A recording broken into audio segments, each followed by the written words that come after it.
Hello everyone, मैं प्रदीप कुमार आगाज IAS institute के यूट्यूब चैनल पर आप सभी का स्वागत करता हूं। तो आइए आज के इस वीडियो में हम लोग बात करने वाले हैं भारतीय राजनीति से रिलेटेड यूपीएससी के प्रीलिम्स और मेंस के लिए आज के जितने भी करंट अफेयर के टॉपिक हैं हम आप लोगों के लिए लेकर आए हैं। तो चलिए देखते हैं।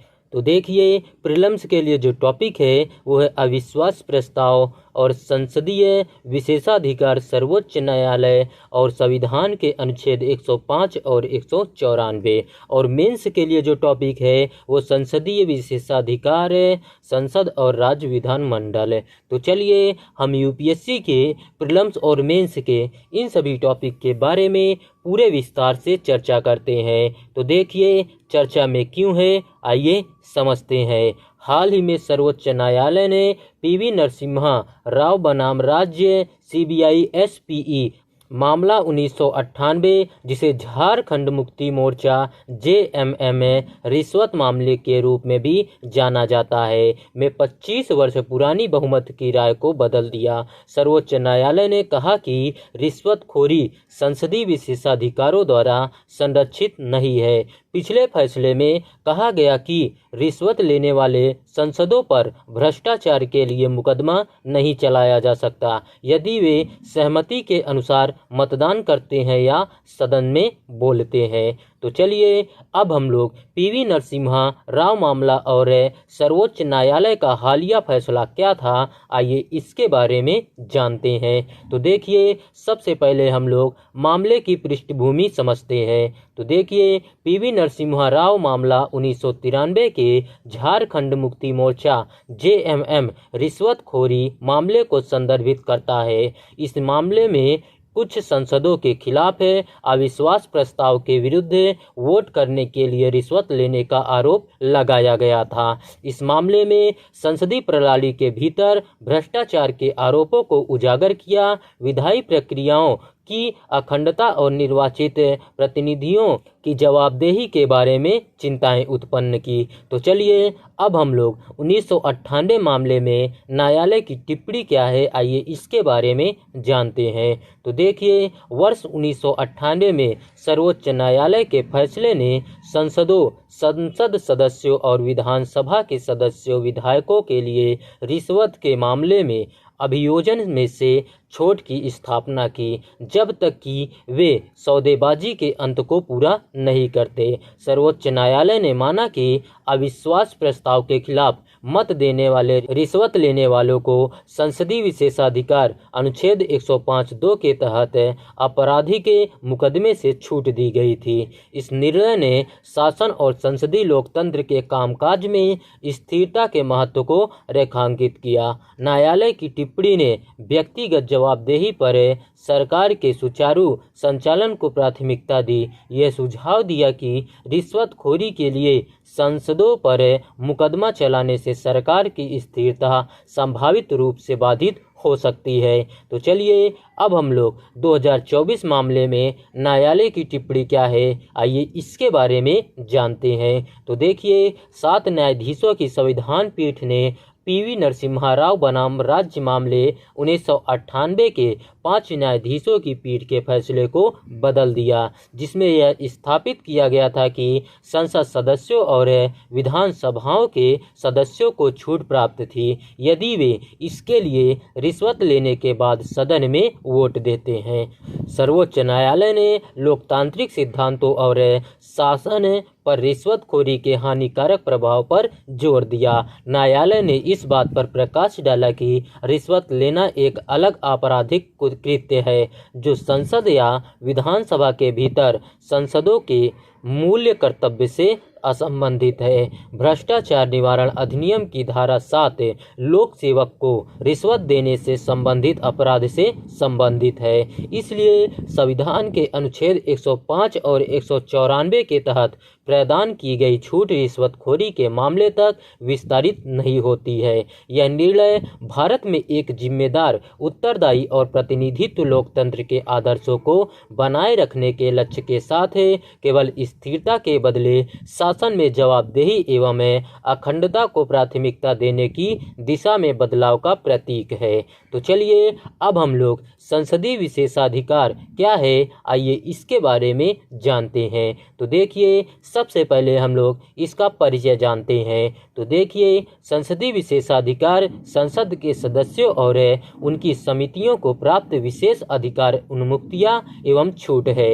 ये विशेषाधिकार भारतीय संविधान के अनुच्छेद 105 में परिभाषित है। अनुच्छेद 194 राज्यों की विधानसभाओं के सदस्यों को समान विशेषाधिकार की गारंटी देता है। इन विशेषाधिकारों के तहत संसद सदस्यों को अपने कर्तव्यों के दौरान किए गए किसी भी बयान या किए गए कार्य के लिए किसी भी नागरिक दायित्व लेकिन आपराधिक दायित्व नहीं से छूट दी गई है। संसद ने सभी विशेषाधिकारों को विस्तृत रूप से संहिताबद्ध करने के लिए कोई विशेष कानून नहीं बनाया। वे 5 स्रोतों पर आधारित है: संवैधानिक प्रावधान और संसद द्वारा बनाए गए विभिन्न कानून, दोनों सदनों के नियम, संसदीय सम्मेलन और न्यायिक व्याख्याएं।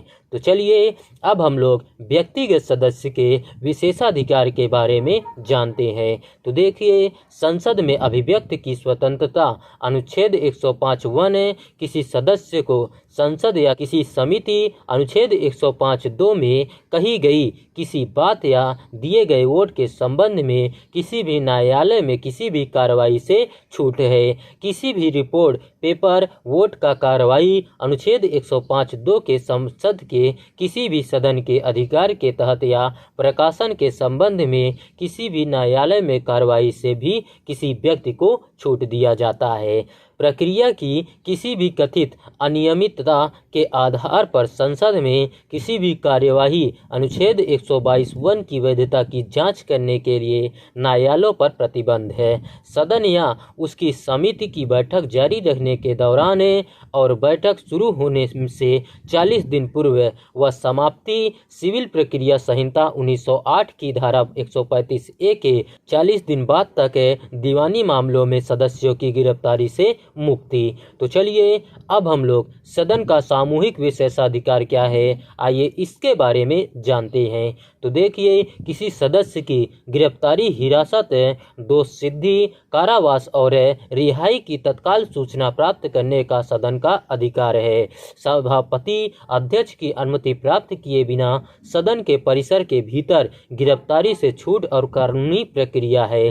सदन की गुप्त बैठक की कार्यवाही के प्रकाशन का संरक्षण है। संसदीय समिति के समक्ष प्रस्तुत किए गए साक्ष्य और उसकी रिपोर्ट एवं कार्यवाही को कोई भी तब तक प्रकट या प्रकाशित नहीं कर सकता जब तक कि इन्हें सदन के समक्ष न रखा जाए।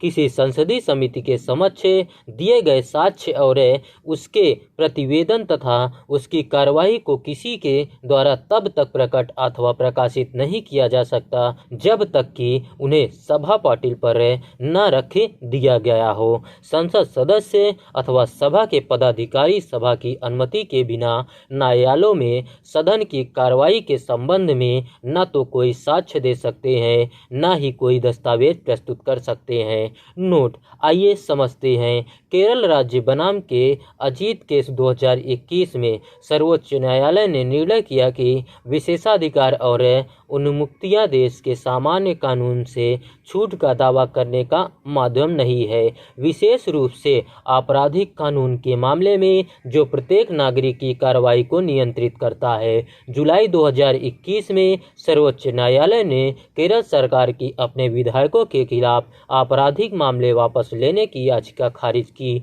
जिन पर विधानसभा में आरोप लगाए गए थे। तो चलिए अब हम लोग संसदीय विशेषाधिकारों के संबंध में अंतर्राष्ट्रीय प्रथाएं क्या हैं, आइए इसके बारे में जानते हैं। सबसे पहले हम लोग यूनाइटेड किंगडम के बारे में देखते हैं। तो देखिए वेस्टमिंस्टर की संसद को उक्त प्रकार के विशेषाधिकार प्राप्त है जिनमें वाक स्वतंत्रता, गिरफ्तारी से उन्मुक्ति और अपनी कार्यवाही को विनियमित करने का अधिकार शामिल है।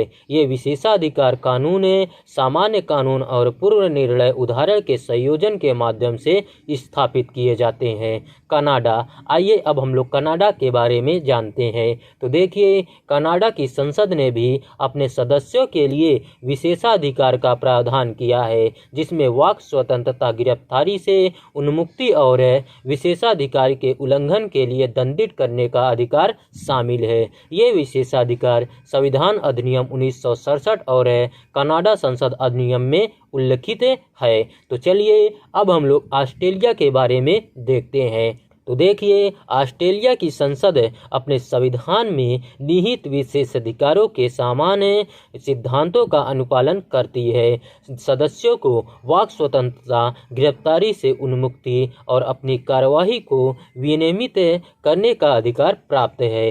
तो चलिए अब हम लोग संसदीय विशेषाधिकारों को संहिताबद्ध करने की क्या आवश्यकता है, आइए इसके बारे में जानते हैं। सबसे पहले हम लोग संसदीय विशेषाधिकारों को संहिताबद्ध करने की आवश्यकता के बारे में देखते हैं। तो देखिए, अस्पष्टता और परिशुद्धता, विशेषाधिकारों को संहिताबद्ध करने से संसदीय विशेषाधिकारों की स्पष्ट और सटीक परिभाषा सुनिश्चित होगी। यह किसी भी अस्पष्टता को दूर करते हुए विशेषाधिकारों के उल्लंघनों का स्पष्टीकरण करने में सहायता प्रदान करेगा। इस संविधि कानून एवं सटीक सीमा स्थापित करेगा जिसके प्रावधानों के अतिरिक्त विशेषाधिकार उल्लंघन के लिए कोई दंड नहीं दिया जा सकता है।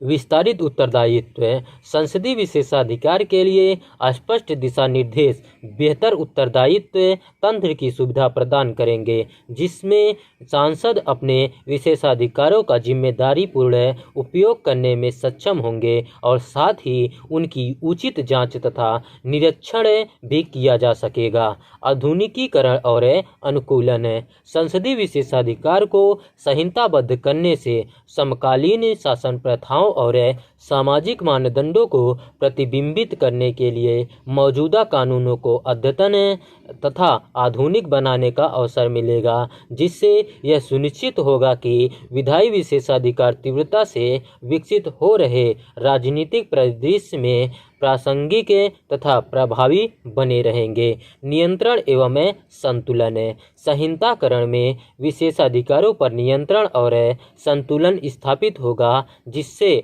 उनके दुरुपयोग को रोका जा सकेगा। इससे प्रेस की स्वतंत्रता में अनावश्यक कटौती पर भी रोक लगेगी।